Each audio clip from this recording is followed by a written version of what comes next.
Hello everyone, today let's show you how to replace the LED module that displays abnormally.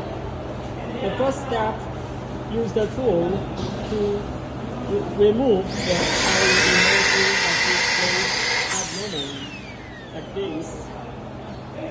Unplug the power cable and the signal cable, like this.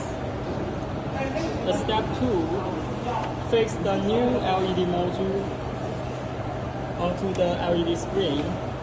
Insert the signal cable and the power cable. Okay, like this.